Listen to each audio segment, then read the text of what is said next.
I am not a big fan of having flies in our house. But I have noticed that when we open the door, even for 1, 2, 3 minutes, flies do get in.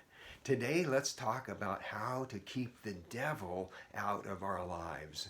Welcome to Truth Talk with Ed Skipper every Monday, Wednesday, and Friday. Listen as the Apostle Paul lists the first 2 of the 6 pieces of armor that he says we're to put on as we battle the evil one in our lives. Ephesians 6, starting with verse 14. Stand firm then with the belt of truth buckled around your waist, with the breastplate of righteousness in place. Now, the breastplate was metal and it covered the vital organs, including the heart, protecting them from attacks from the popular short sword for the Roman soldier. The breastplate of righteousness. What does Paul mean by righteousness? We know he doesn't mean self-righteousness. And we also know that there is a righteousness that comes from God that is by faith, that does not have its source in us.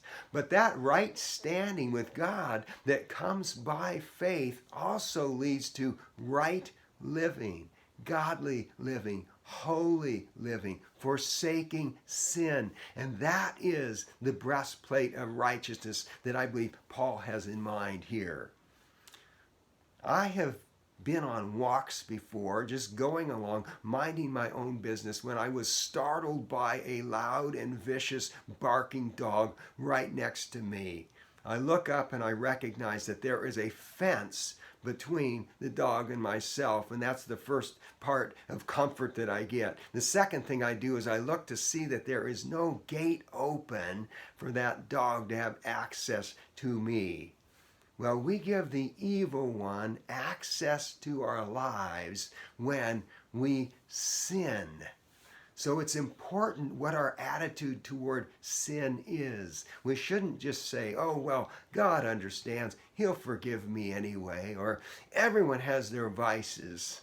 This will lead to giving the devil access in our lives. So let me ask you 3 questions that will help us in this matter. Number 1, is your conscience bothering you about something that you need to take care of?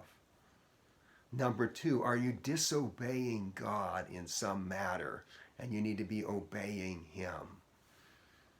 And number 3, is there a sin habit that you are unwilling to give up? If we will take care of those things, that will be protection for us against the evil one. Now, if you're finding Truth Talk helpful, please let me know. And until next time, put on the breastplate of righteousness, which is a holy and godly life in which we forsake sin.